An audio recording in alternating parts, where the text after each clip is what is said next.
果你即将死去，你愿意让克隆人代替你去照顾家人吗？这是一个关于牺牲与成全的故事，一场精心编织的谎言，一部情断弦续的乐章，在生与死的边缘徘徊，是接纳，是释然，是对生命无尽的眷恋。最近弗雷迪总是莫名其妙的晕倒，检查结果令人震惊，他已身患绝症。他曾想坦白这一切，但转念一想，曾经妻子因失去弟弟把自己关在屋里大半年，不与人交流，不接受安慰，至今仍深陷痛苦难以自拔，便打消这个念头。弗雷迪陷入了绝望，看到妻儿此刻是那样的幸福美满，若是自己离世，这份美好即将支离破碎。他逃进洗手间擦拭泪水，回想起医生的提议，让克隆人代替他，成为家庭中的一部分，继续为家人带来幸福和快乐。他只能找到医生，表示自己接受了这个方案。伴随着沉重金属门的开启，他第一次面对自己的复制品，尽管对此有所预料，但仍被眼前景象所震撼。眼前的人无论五官还是肤色，甚至是皮肤的纹理，都与自己一模一样。他伸手去握住克隆人的手，就连触感都如此熟悉，唯一的区别只是克隆人手心的黑痣。即便样貌相同，让另一个自己代替生活，代替自己照顾妻儿，他也一时无法接受。弗雷迪害怕自己被取代，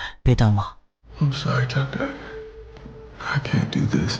弗雷迪决意放弃，医生并未强求，只是轻声提醒他再三考虑。回到家中，妻子察觉到他的疲惫，将他紧紧拥抱，让他抚摸即将出生的第二个孩子。弗雷迪闭上双眼，那生命的脉动让他再次陷入深深的忧郁。他明白，不能让孩子出生就没有父亲的陪伴，也不能让妻子再次经历失去的打击。经过反复思考，弗雷迪决定再次联系医生。医生知道他的担忧，于是向他介绍了另一位克隆人。凯特仅仅是一位普通的上班族，却从未意识到自己其实是一个克隆人。他的女儿和克隆人妈妈生活得非常幸福。这一幕让弗雷迪不禁想象，如果他的妻儿有了克隆人的陪伴，也许也会像这样快乐。他心中既有一丝欣慰，也夹杂着失落。以出差的名义，弗雷迪再次来到实验室，见到了凯特本人。两人都面临着生命的终结。弗雷迪告诉他的女儿过得很好，克隆人妈妈照顾得很周到。凯特沉默不语，但他脸上的表情透露出一丝不易察觉的嫉妒与释然。又过了一天，弗雷迪终于做出了决定，他开始将自己的记忆传输给克隆人。那些与妻子从相识到相爱的点点滴滴开始在脑海中浮现：初次见面时的尴尬，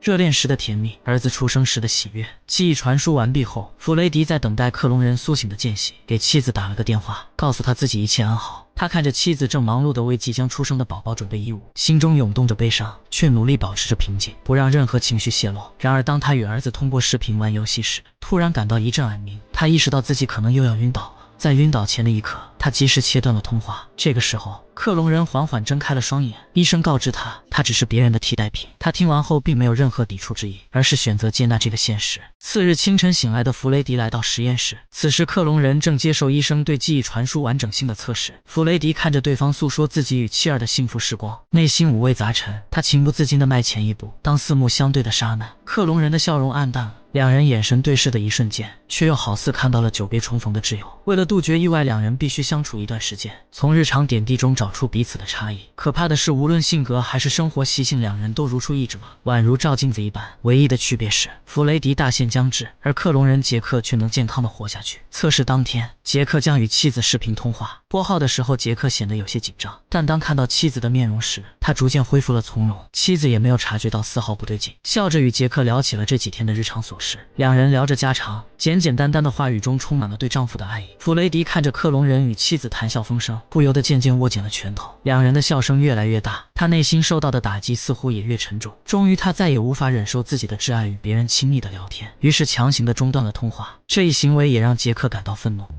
What did you do? You don't like this. You think I like this? Talking to my wife on the spotlight? She's not your wife! Oh. You are not me! 弗雷迪无法接受任何人夺走他所珍视的幸福，即便是自己的克隆人也不行。两人开始激烈的争论，声音也越来越大。然而争吵才刚开始，弗雷迪就感到一阵剧痛，他的身体开始摇晃，几乎要失去意识。病魔的突然发作，让他险些晕倒在地。It's okay. It's okay. Breathe, breathe. 弗雷迪转身离去，杰克感到了歉疚，他没有顾及弗雷迪的感受，忘却了自己克隆人的身份。医生安慰他说，那并非他的过错，因为两人拥有相同的记忆，他就是另一个弗雷迪，并无你我之分。等待双方都平复情绪后，杰克主动找到弗雷迪，为刚才的行为真诚道歉。弗雷迪也原谅了他，他们促膝长谈，只为了让这个家庭变得更好。弗雷迪意识到杰克完全能给妻子幸福，这正是他梦寐以求的结果。他静静地思考着，似乎也接受自己即将离开的现实，于是决定了让克隆人完全取代自己。他有一个最后的请求，那就是再见妻子一面，但这又充满了风险。如果弗雷迪在见面时晕倒，妻子就会发现真相，而所有的努力都将白费。杰克看着手中的铅笔，那是他与弗雷迪唯一的区别。他用力将其插入手中，似乎要抹去这一颗黑纸，也希望这一切都将顺利。弗雷迪刚走到门口，就感到身体不稳，随即倒地。幸运的是，他及时恢复。妻子并没有看到这一幕，他艰难地回到车里，意识到自己已经无法再与家人相见。杰克代替他回到了家，弗雷迪只能通过杰克的视角观察家人。他看到家人的欢笑，心中也感到一丝欣慰，但随即又被痛苦所取代，因为他知道自己已经成为了一个旁观者。I couldn't lose you, Cam. I couldn't live.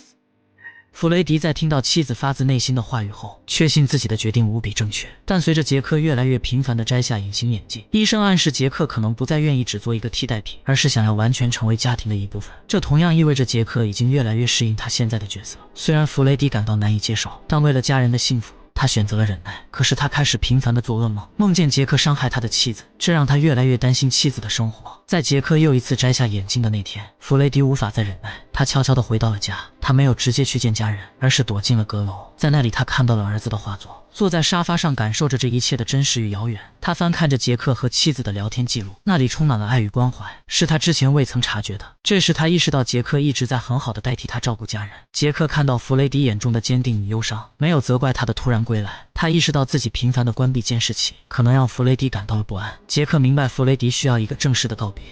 Do what you need to do. 直到此时，弗雷迪才完完全全的信任了杰克，也终于真正愿意将自己的家人托付给他。他走进儿子的卧室，轻轻唤醒了酣睡的宝贝，随后带着儿子来到客厅享用零食。杰克目睹这一切，对弗雷迪油然而生的产生了同情。这些本是再寻常不过的事，但对他而言却是那般艰难。儿子也无比欢喜，只是他不知这是父亲最后的告别。弗雷迪静静地看着儿子，他明白自己无缘见证儿子长大成人的样子，唯有将他现在的模样铭刻在心里。Corin, Yes, I love you, man. I love you too, Dad. 弗雷迪随后走进了卧室，紧紧地拥抱了他的妻子。妻子察觉到了他的异样，但他并没有追问，只是温柔地安慰他，告诉他一切都会好起来的。弗雷迪问妻子是否对现在的生活感到满意，妻子坚定地点了点头，他也终于露出了笑容。他所做的一切都有了价值。他深情地凝视着妻子，多么希望时间能在这一刻停留，但他知道自己不能陪伴他走完余生。既然伤害不可避免，他只能独自承受，让生者继续前行。命运是残酷的，但人性之光在闪耀。在告别之前，他将自己的结婚戒指交给了杰克，这象征着他将一切托付给了他。弗雷迪没有多说什么，因为他知道杰克会像他一样深爱着妻子和孩子。爱的力量让杰克代替弗雷迪走向更远的生命旅程。在他回到实验室时，杰克送给了他一份礼物。 Faye, look me in the eyes and tell me you love me. I love you, Cameron Turner. Always have. And always will. 生命如歌，悲喜交织，一个即将谢幕，一个重新登场，是告别，也是新生，是放手，也是紧握。在克隆人与本我之间，爱成为永恒的桥梁，爱超越了血肉之躯，在记忆的传承中永恒。弗雷迪的离去是静默的悲歌，在克隆人手中续写着未完的篇章。